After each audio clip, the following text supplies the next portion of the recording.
Hello and welcome again. Good afternoon for another webinar from the Energy Delta Institute. My name is Leon Stille. Today we'll be discussing the natural gas value chain and also if natural gas will survive the coming the crisis, but also the other trends that are already happening in the natural gas world at the moment. I'm joined here today with Andrej Pustišek. He's one of our most valued key lecturers, I have to say, from some of the programs that we have, the International Gas Value Chain, for example. He has his own company, 2Pi Energy, and he's a lecturer in Stuttgart as well, in the University of Applied Sciences. So I think he has worked extensively in the natural gas field for, well, decades probably. And I think he can shed some light on this issue and see how it progresses for us. Again, just as last time, if you have questions, you can put them in the chat box. I will see them here on the screen. I already got some questions beforehand from some of you, which I will ask Andrej during his presentation, but maybe also later on when we have some time for a small discussion. So I think then in that case we can start, and I will give Andrej the floor. Andrej, just let me know when you want to click further on the slides, or if I probably can judge it myself, but I think go ahead. Okay, thank you very much, Leon. I think for those of you who do not know me, just to elaborate a little bit on the introduction, I actually, it is an advantage or a disadvantage of being very old. I started working in the natural gas business back in 1990 for a company called Wintershall at that time, which became Wingas later. And then in the 2000s, I joined E.ON Ruhrgas to take over the international gas sales and the portfolio management before, as of 2012, I became independent and lecturing at the University of Applied Sciences in Stuttgart and in Karlsruhe. Just to make this story a little bit more elaborated. To make sure that we all believe you, Andrej, that's good. Yeah, it's decades, and the sad story is that it's not only 2 decades, but that it's 3 decades right now that I'm working in the natural gas business. So anyway, our question today is: will natural gas survive? Developments and challenges of natural gas, and that's exactly what the whole discussion is currently going on. And before we start with the discussion, with answering all your questions, and with looking into the future with some forecasts, which of course, as you all know, are notoriously wrong, but inevitable. Let's start with some very simple facts, which will give us the guideline for our discussion. The first one is what do we look for when we purchase natural gas, or what does a customer look for when he purchases natural gas? Basically, he either uses natural gas as a feedstock or as an energy. As energy, he uses it for heating, industrial purposes, or electricity production, and to some extent for transportation. As such, natural gas competes with other primary energies, as you probably all know, which you do not have to repeat. And the product of natural gas is divided into the commodity and the flexibility. One is, and this has to be transported, stored, and so on, in order to give the customer the exact product he's asking for. So basically, the message I want to convey here is, when we talk about natural gas, we talk about energy competing with other primary energy fuels, and with renewables, with conventionals, and so on. However, in this context, natural gas has a huge advantage, even if it is black, meaning conventional. It has CO2 emissions, but the CO2 emissions of natural gas are only approximately 50% of that one of coal, and I'll come to that back later, and and also much lower than of other fuels as oil products, as diesel, gasoline, or something like this. So this is the first thing.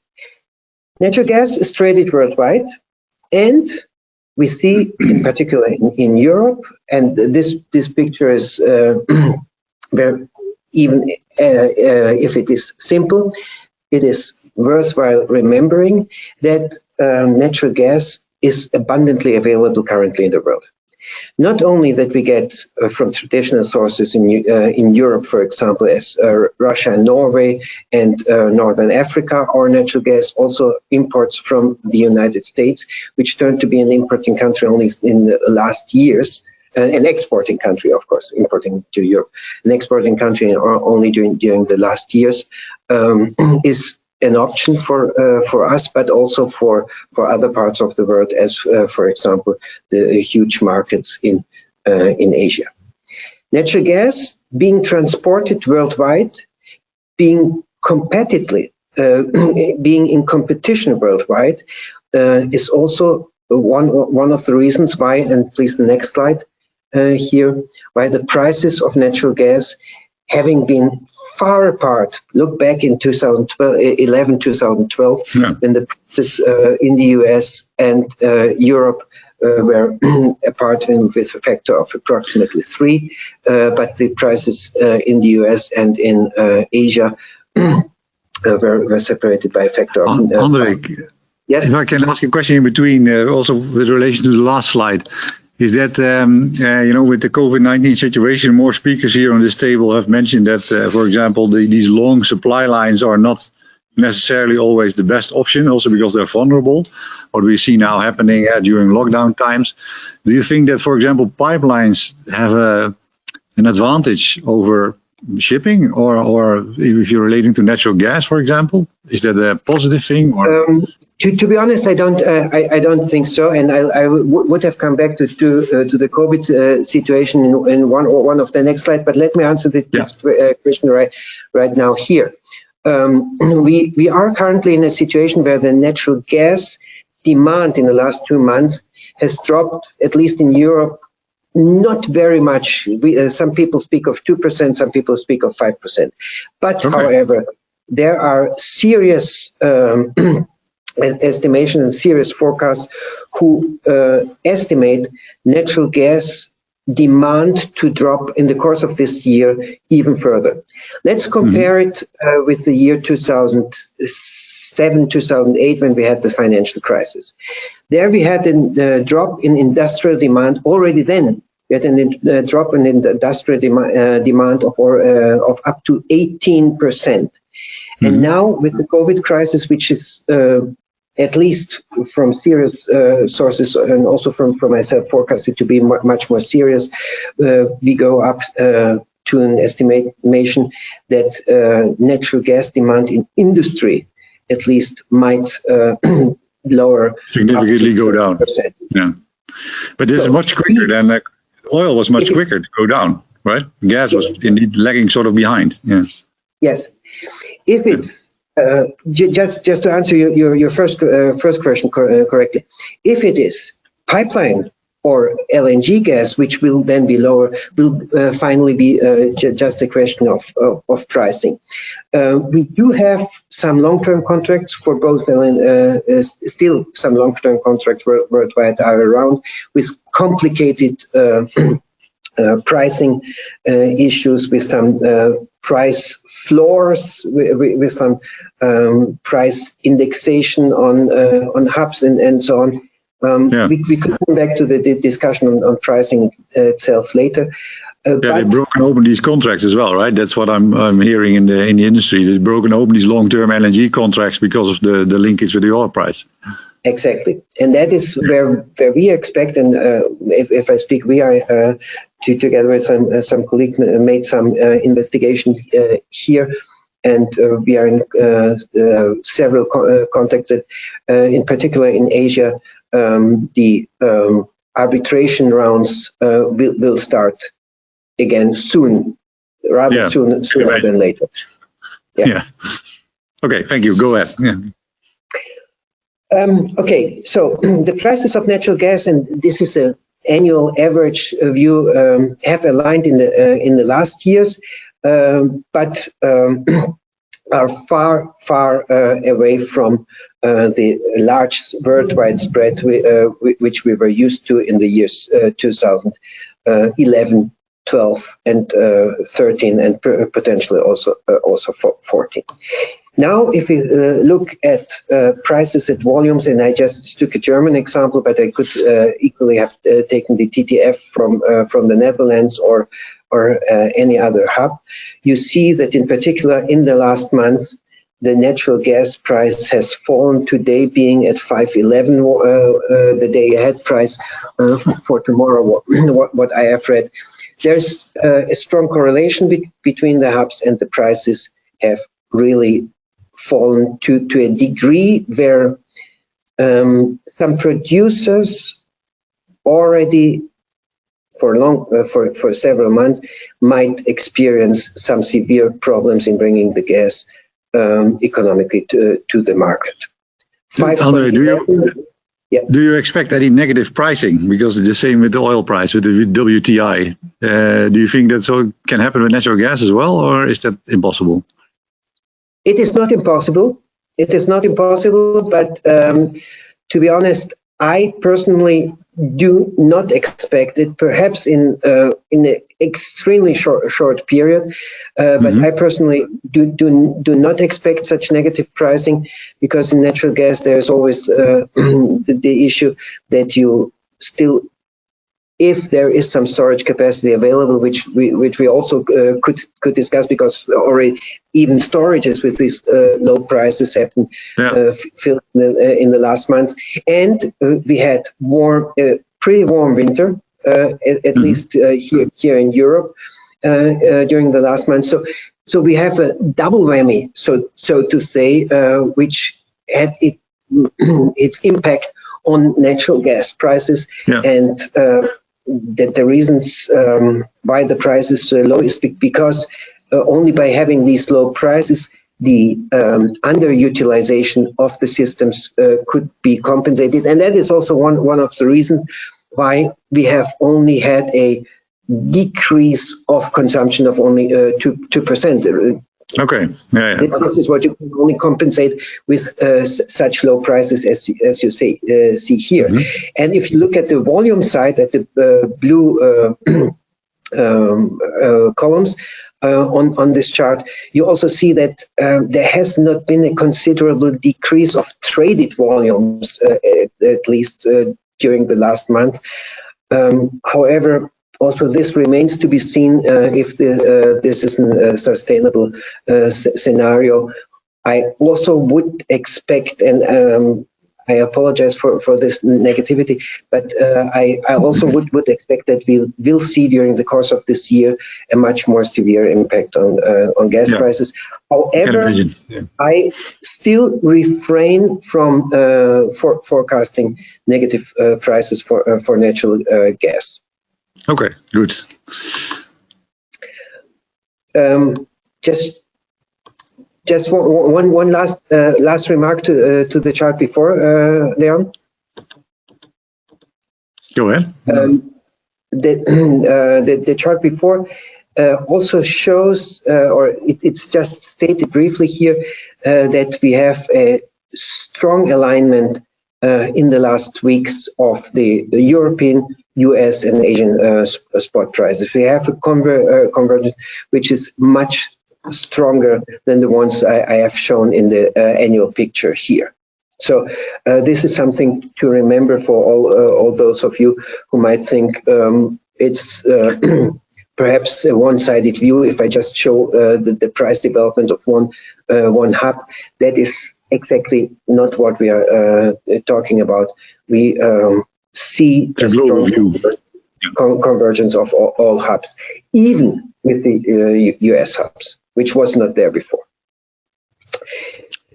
On the other hand, we have to see that the COVID-19 crisis, astonishingly enough, has not, and this is just a magnification of the last month, April, where the last data were available.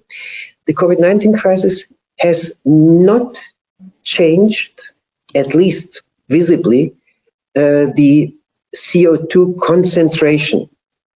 On the lower part of this chart, you see that the CO2 emissions have decreased. If you just clicking, we see a decrease here, but the trend in the atmospheric concentration of CO2 will keeps on increasing. So is there a consequence for transportation, electricity production, heating, or industry, the typical utilization of natural gas? That remains to be discussed. However, I think it is interesting that despite of all, everything what we said, and everybody would have expected by just cutting down the emissions from transportation, also from electricity production, where some countries had a reduction of 15%, no necessity to heat or less necessity to heat because we had a quite warm period or quite warm winter, and a reduction of industrial production, that something directly might have been might have impacted the CO2 concentration, but exactly this can, at least till now, perhaps with the time lag, but at least till now, we have to see that it cannot be shown looking at the data. I think indeed there is a slight time lag. You saw it in 2008 as well. You know, later on during the crisis, in the beginning it was still up, and then later on, I think 6 months later or something, you saw the dip, which actually was, well, because of the crisis. Let's keep it like that. But you're right, it's interesting to see. But I just like to show this chart right now, because most of the people would have expected. Now we don't fly. Now, for example, some airlines have cut the flights by more than 90%, and so we don't drive, and we didn't drive anymore for nearly 2 months, or there were no traffic jams even in the most crowded parts of Europe, or so to say. And despite of that, there is no immediate, and that is my only message, there is no immediate effect on the CO2 emissions, but there is an effect with the time lag to be expected. However, the discussions which are now going on also in politics are more of the kind, yes, but if we just reduce transportation, if we just reduce flying, it is only 2% of the CO2 emissions, and therefore it might not have an immediate impact, and it is not sufficient for climate purposes. So we'll see. I just didn't want to do anything than to, let's say, provoke a little bit a discussion with this increase of the CO2 concentration despite of an expected decrease. So the change in energy demand, also this is a very, very long-term picture, and you see that we are at a point, and that you see that we are at a point here in the current times where we by far exceeded the drop experienced during the financial crisis. And that is also the reason why I tend to, and we will speak about it later, where that's also the reason why I tend to forecast even more severe impact on the energy industry in general, and the natural gas industry in particular. Last fact, and that is something which we should perhaps consider as Europeans. You see, Europe is the third of these columns, and natural gas is the red blocks. So you see that percentage-wise in Europe, despite of this dense network of natural gas built all over Europe, natural gas is compared to other continents or other parts of the world, as North America, as the CIS, as Middle East, and even Africa, that in Europe we do not make heavy use of natural gas for electricity production. Still, the gray coal, as in Asia, is something which is still used to a large extent, and that is perhaps also something we should think about when speaking of the future of natural gas, which might be a very fast remedy for reducing the CO2 pollution. Now, let's go on and look at the forecasts which are made for natural gas. And here I just took a very official forecast. And on the left side, you see different scenarios as published by the 10-year network development plan for the utilization of natural gas from NSOC, which are aligned with the IEA and other organizations. And on the right side, and without going to any detail, you see also different scenarios of very different sources. Most of them, with the exception of some scenarios in some sources, show for Europe as the only continent that natural gas demand will go down instead of increasing. In nearly all other continents, we assume an increase of natural gas demand in the course of the next years. Only in Europe, there is a decrease forecasted from nearly all of the organizations. Just to give you a figure, which I will repeat later on in my charts, McKinsey forecasts for a worldwide increase of natural gas production of 3.5% by, I think it was 2030, 35, which is considerable compared to the decrease of 10% or more forecasted here for Europe. These forecasts in different scenarios will, and that is, these are just two scenarios shown from this 10-year network development plan, will start with a decrease only in 2025 or 2030. Trying also to replace, and that were also some questions of the audience, trying also to replace some natural gas by so-called green or blue gas, or directly by biomethane, which may or may not work.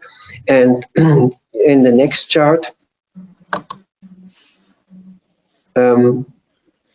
out of this, there's the deducted import necessity for natural gas, which is a point of strong political discussion. Where will we, as Europeans, import natural gas from, or will every European member state organize its import on its own?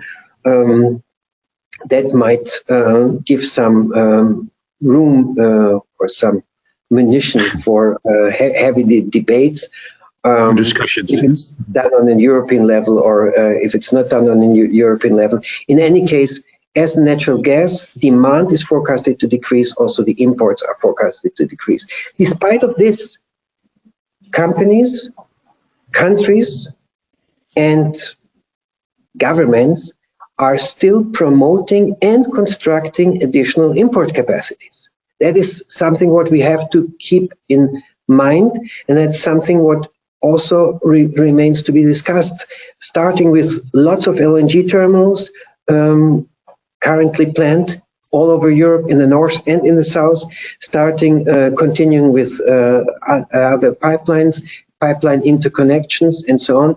Despite of a reduced natural gas import demand, despite of a reduced natural gas consumption forecast, companies are still investing in import capacities. Andrej, it's very interesting that you say that, because indeed we've discussed this before with other speakers as well, is that, for example, the Green Deal, it goes about decarbonizing the energy system. That is the idea. But if you want to do that, then you see, okay, your trend shows, and other trends as well, that, for example, natural gas infrastructure is still being built, and also importing capacity, things like that. Is there no coordination between the two? Is this just individual companies doing individual things, or is it how can it be that you sort of do the one thing and then promise to do the other thing? Is there a link between the two? Let me say it like this. I wouldn't dare to criticize the Green Deal of the European Union. I also wouldn't dare to criticize any government's decisions. However, looking at the current investment plans, and just let's take the example of my home country, Germany. We currently have, believe it or not, 4 LNG terminals planned. Yeah. 3 of them in the western part, meaning to the North Sea, and 1 of them at the Baltic Sea, with capacities, I think, hardly any German market will ever need.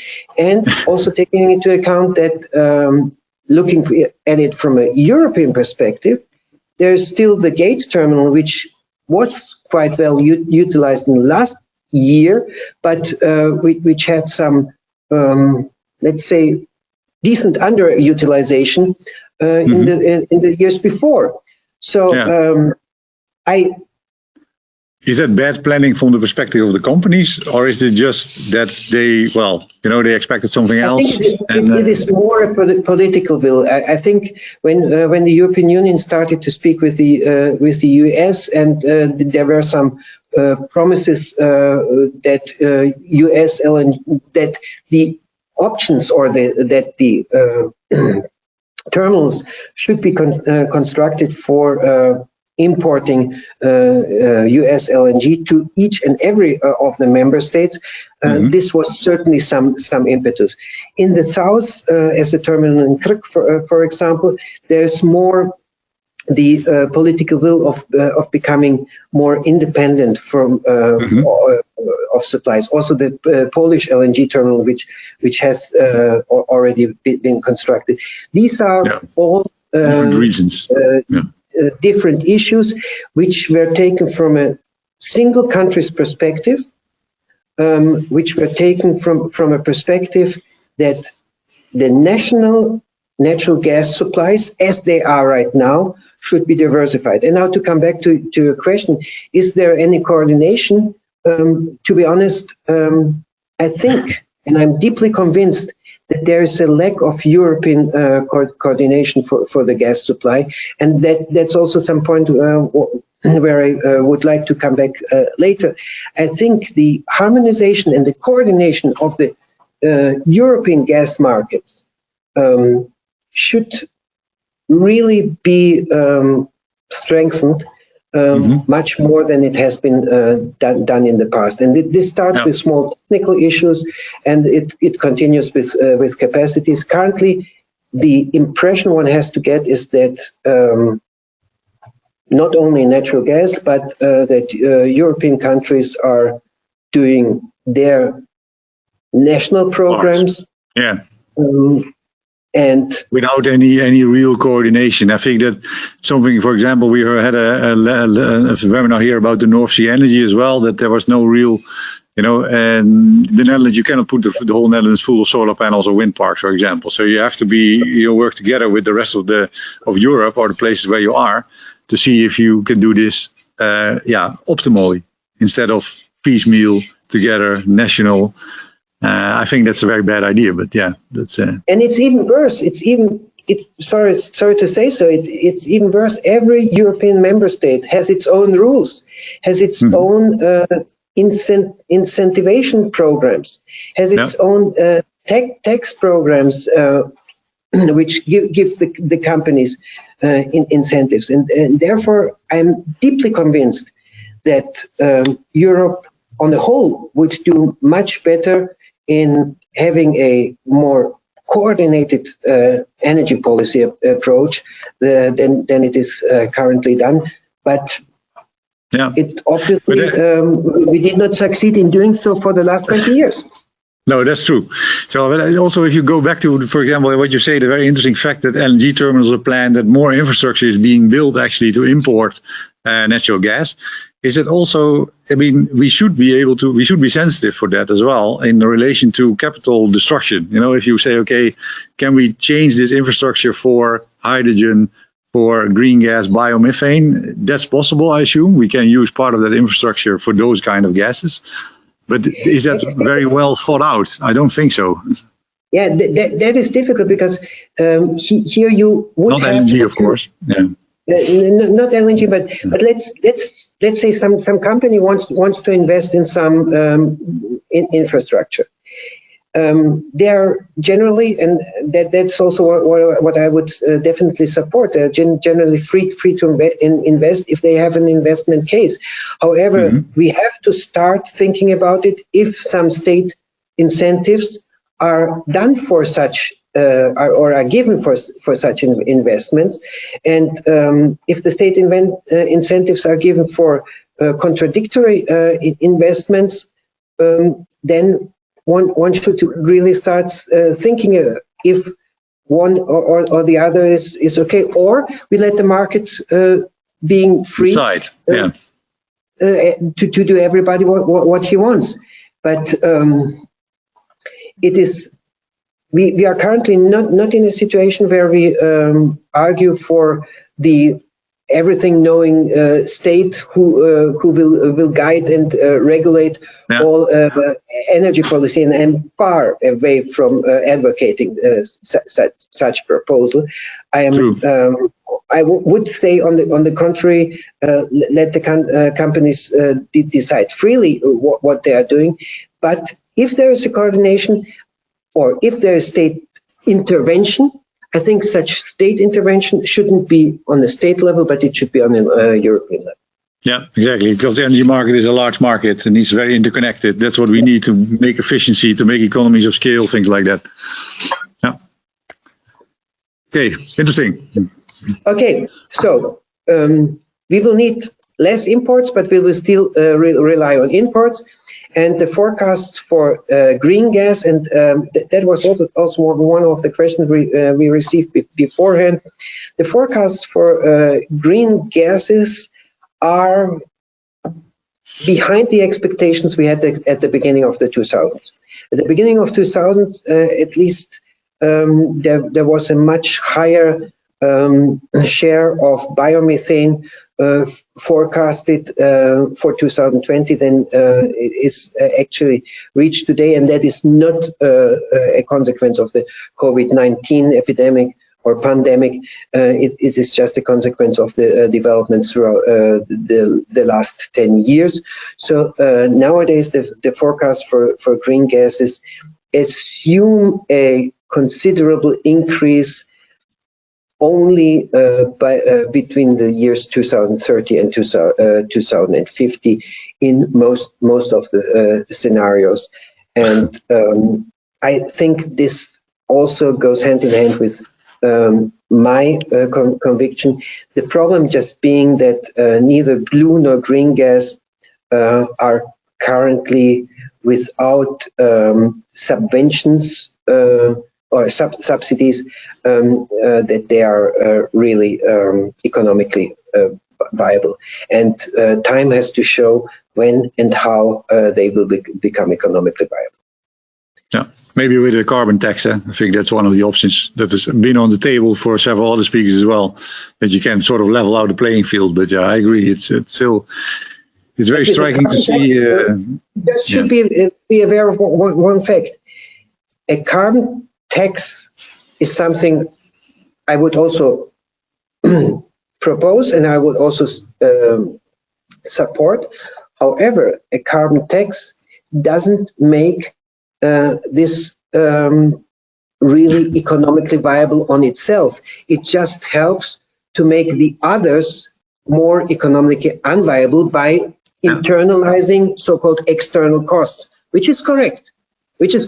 But just if we look at the methodology itself, we have also to do something for the green and blue gases in order to make them directly more economically viable without other taxation. Yeah, without sort of punishing the other ones. Yeah, that's true. Yeah, they have to be intrinsically economically viable as well. Exactly. Which maybe they can be over time. Yeah. Yeah. That is what I would hope for. So, what are the current trends and what are the current discussions? And here we come to some worldwide aspects I didn't mention till now. Some of them I already mentioned. Let's look at the supply side for natural gas. Despite the current decrease in demand, which will probably not only hurt Europe, but which will also hurt in the short term other continents, it is to be expected, and it's already the case, that Australia and Africa will further increase their production. Unconventional reserves, for the time being, I expect to be exploited only in some countries, because conventional reserves, being cheaper to produce, are currently, at least, and in the midterm, abundantly available. There are, however, additional resources and reserves available. Some estimates go as far as saying for at least the next 150 years, we do not have to be afraid of losing our natural gas reserves. Some estimate this time frame to be shorter. However, I think for the time being and for the bridging technology, what natural gas is always called, until the 2050s, when most of the countries want to become green and fully renewable, abundantly gas will be available. The demand is expected to grow worldwide, in particular Asian demand, with already mentioned to 3.6% by 2035. Worldwide demand growth is forecasted at roughly 1%. Other sources go up to 1.5%, but in this range we are in the worldwide demand growth, as I said, except Europe. In transportation, primarily in Asia and North America, new investment in infrastructure is required and will be required. For example, in the Indian subcontinent, there's lots to invest in order to help natural gas to become more prominent in the Indian primary energy infrastructure. LNG, everybody expects LNG to grow stronger than pipeline gas, having also a severe impact on prices, because LNG growth will bring together world markets, and by having the geographical flexibility, shipping gas from one harbor to the other, prices might align exactly as we see right now in the last weeks. Will there be an alternative use of natural gas pipelines? The clear answer is yes, this has to be expected. Hydrogen transport, hydrogen injection in natural gas, and hydrogen storage are certainly the hot topics of today. However, again, here we have to discuss the economic viability of such things, but we have to prepare that hydrogen to be burnt without CO2 emissions will become one of the fuels, or the leading fuels in the distant future. I do not expect it to be honest, to be realized within the short term, but I do expect it to be realized in the mid or longer term. There are currently economic and technical issues to be solved, but that is something what has to be kept in mind, and what everybody, in particular the ones being younger here in the audience, should keep in mind. Major in regulation and legislation, there are different paths followed worldwide, and the role of natural gas in Europe, if we come back to this, is not clear, nor is there a common view, even in the European member states. Some of them promote natural gas, some of them really want to ban natural gas in the near future, not in the distant future.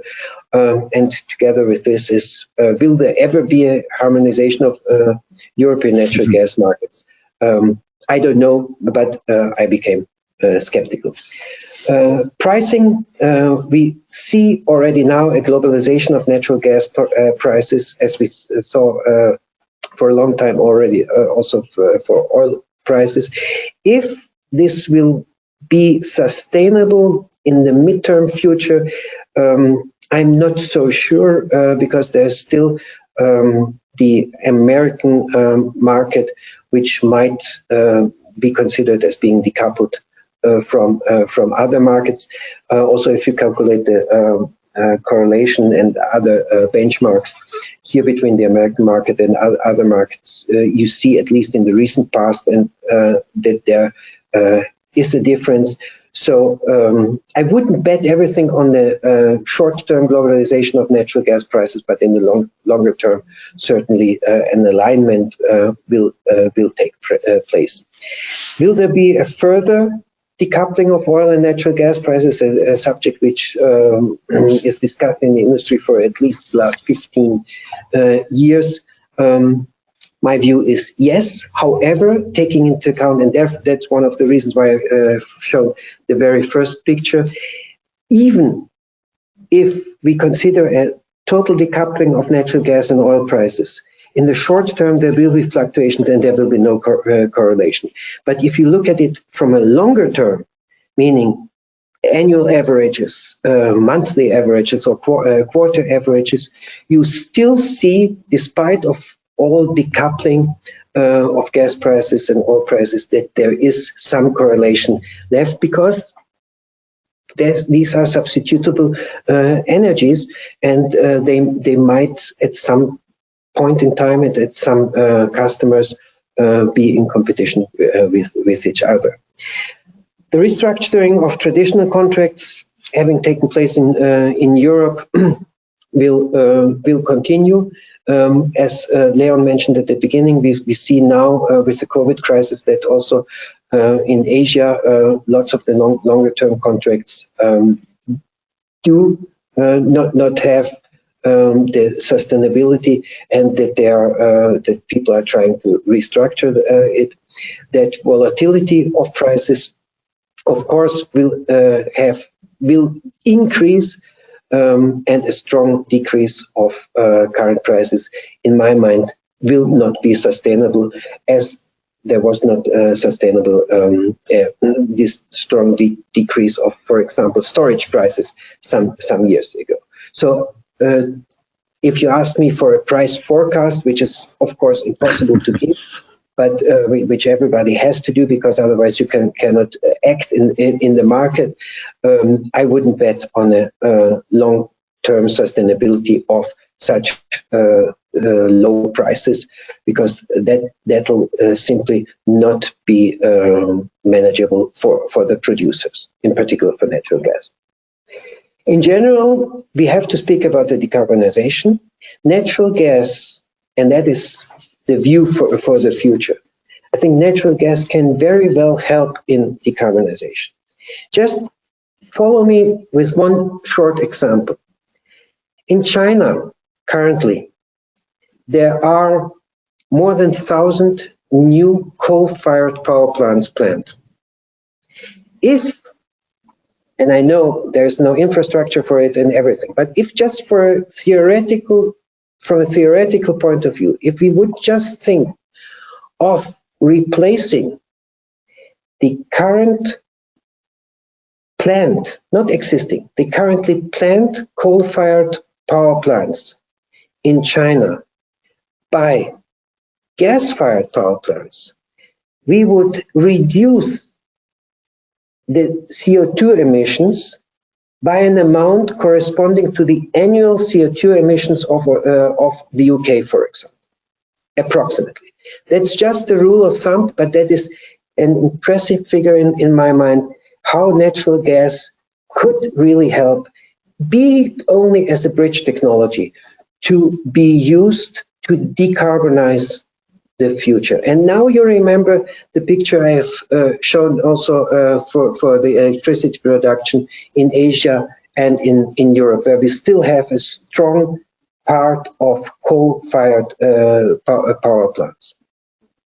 If we would discuss shutting down these coal-fired power plants, if we would only replace them because of just delivering the flexibility might be required, we need something to bridge the gap when there is no sun and no wind, and all these discussions you have with renewables. And if batteries shouldn't be in place, we would already, by using natural gas here, do a huge leap in reducing our CO2 emissions. We could help the environment in decarbonizing. Can I interrupt you there, because it's a very interesting point, eh? But I feel that maybe as the criticism you often hear to that is that indeed using natural gas, especially compared to coal and heavy oil for electricity or other things, is a good idea, because indeed you slash half of the CO2 emission. But then what you hear as criticism often is that, okay, but then it means that you either have to build infrastructure, like in China or in India or other places where there's no infrastructure or less. So, and then you're stuck with that for 30 years or more. Because then you have an incentive to keep using it. Is that something you agree with, or do you feel that is wrong? Yes, I do. I do agree with it. I fully agree with this. But we are now only in the year only in the year 2020. Yeah, so no, that's right. If we want to decarbonize by 2050, we have still 30 years for such infrastructure and such to make itself back again. To pay back, and I think that is quite some time we could use. We could make use, instead of, let's say, instead of waiting that some renewable zero CO2 emission energy sources becomes available. Let's use first the best alternative we have right now, and that would be turning it to natural gas-fired power plants. Turning it to natural gas-fired power plants will help us right now, instead of discussing you all know the Nike slogan, just to do it, just to do something, instead of discussing what could be a much better future. I believe that there is a better future, but the means we have currently in our hands, which we could utilize in an economically viable way, would be and quick also. Use natural gas, as long as you don't have anything better. Yeah, true.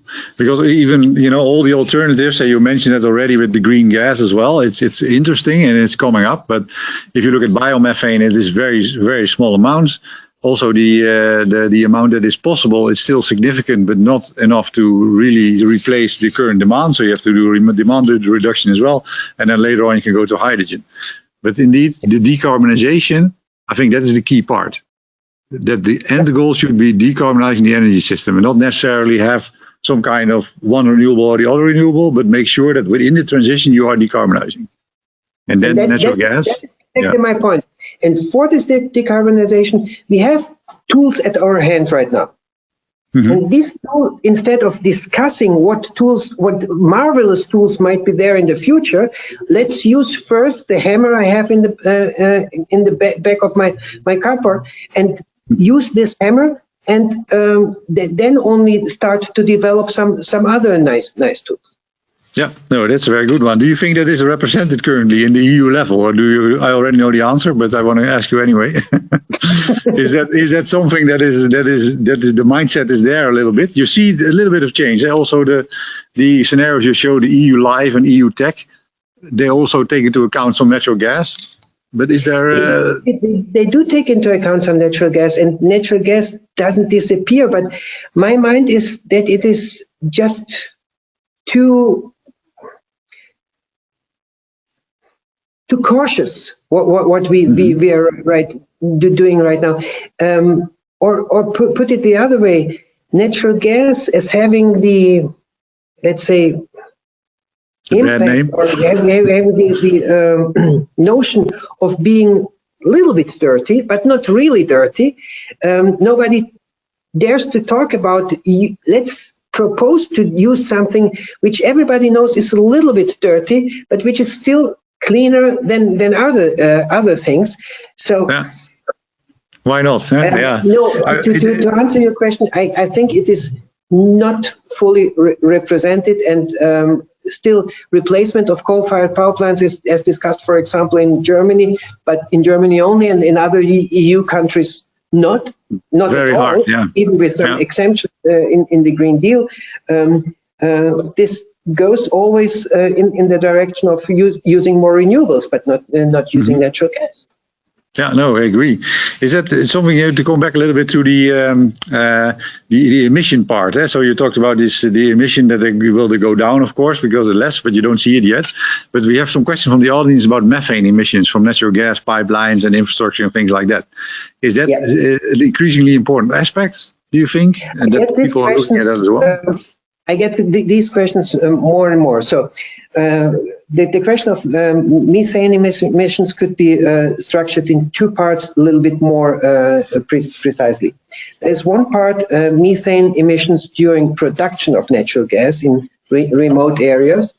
These have been reduced during the last years tremendously. Mm-hmm. And the second part is flaring and things like that, you mean? Yeah. Flaring, let's say 20 years ago, the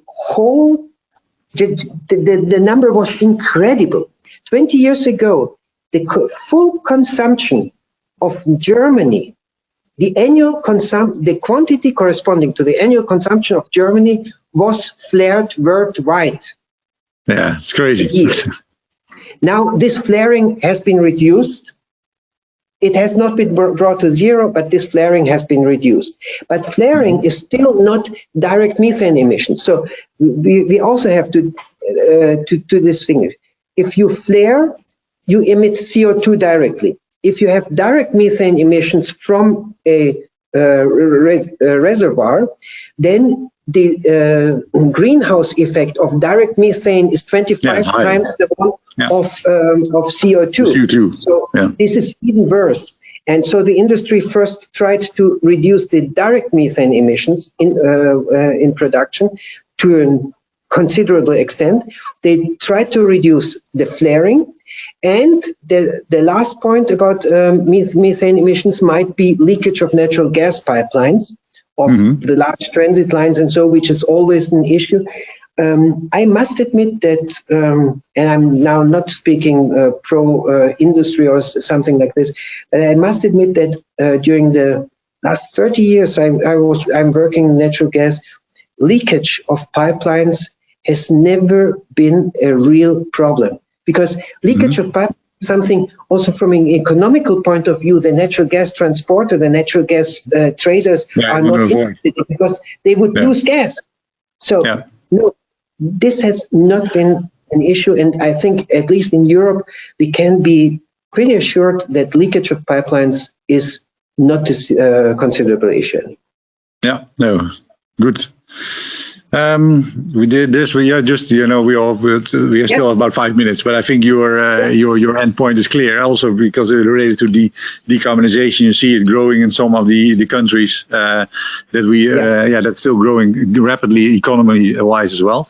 I was just wondering, do you think that the recovery from COVID-19, we see this sharp demand drop in oil, and then later on, as you mentioned, a little bit later, also probably natural gas. Do you think the recovery can be quicker for natural gas because it's basically cleaner? I think so, and I hope so. Yeah, exactly. I think so, and I hope so, but still, I think it will not take place this year. It might take place in the following years, but I still expect this year at least to be some real dip, and the dip being, in the worst scenario I have drafted, is deeper than the 18% we saw for industrial customers as a consequence of the crisis 2007-2008. Mm-hmm. Yeah, but indeed, you could say, okay, like we mentioned with the decarbonization as well, the CO2 footprint is more important. So once you go towards recovering your economy to a certain extent, also industrial places, you could say, okay, switch to natural gas or switch to anything, something that's available, which is cleaner than what you're doing now. And I think that could be this switching to natural gas. This cannot be done in the short term because your point comes back again. We have to build up the infrastructure. Yeah, absolutely. How about the transport sector? Because there are some countries like Italy, also India to a certain extent, they're building their natural gas infrastructure also for transport. Is that something you see as a future, or is that a fluke? Let's say one of my colleagues in a company where I worked for said natural gas driven vehicles in Germany are the Waterloo of the natural gas industry. Because back in the early 2000s, the natural gas industry, except Italy and some other countries as India, as you mentioned, didn't succeed in promoting natural gas fired vehicles too much. Yeah. And so it lags behind, and now the natural gas industry is confronted with the point that electrical vehicles are much more sexy than natural gas vehicles. And so I have, if you go back. Oh, sorry. I was just, There was one chart for, gas? No, this one. Natural gas vehicles. Shows that the number of natural gas vehicles was, even in EU, was reduced from 2014 to 2017-18. Yeah. And then goes up again a little bit. But that is nothing what I would really bet for, because also the automotive industry is not going to bet on natural gas vehicles anymore. No, I can imagine. It's hard to do that, but still, it's a bit similar with other. Indeed, electricity in that sense is just much further ahead. Yeah. Okay, thank you very much. I think that we will have to keep it here. We still have about a minute left. Maybe just one last remark from your side. What if you are a big gas company, or you are a gas company, and you see this future, you see COVID, you see decarbonization? What would you recommend? Go to places where it's still growing, or maybe change your business model, go to hydrogen, go to green gas? What do you think? First answer, as everybody starts answering, depends on if I'm a trader. If I'm a trader, I would certainly start looking for new trading opportunities, not only in one country, but also in several other regions. And there is still potential to be made. If I'm a transportation company, I would definitely go look also at alternatives for transporting natural gas. And if I'm a storage company, life might be difficult, but I would also look for utilizing the storages for other purposes. And I'm still convinced that also natural gas storages will come up within the next years, definitely. Yeah. Okay, thank you very much. I think that's a very good one to end the session with. So let's keep in mind decarbonization, that natural gas still has a future. At least, will it survive? Yes. Will it grow? Perhaps. It might even thrive a little bit. So I think that's a very nice one to thank you for this webinar. I thank also you and also the audience. Thank you. And the audience, of course.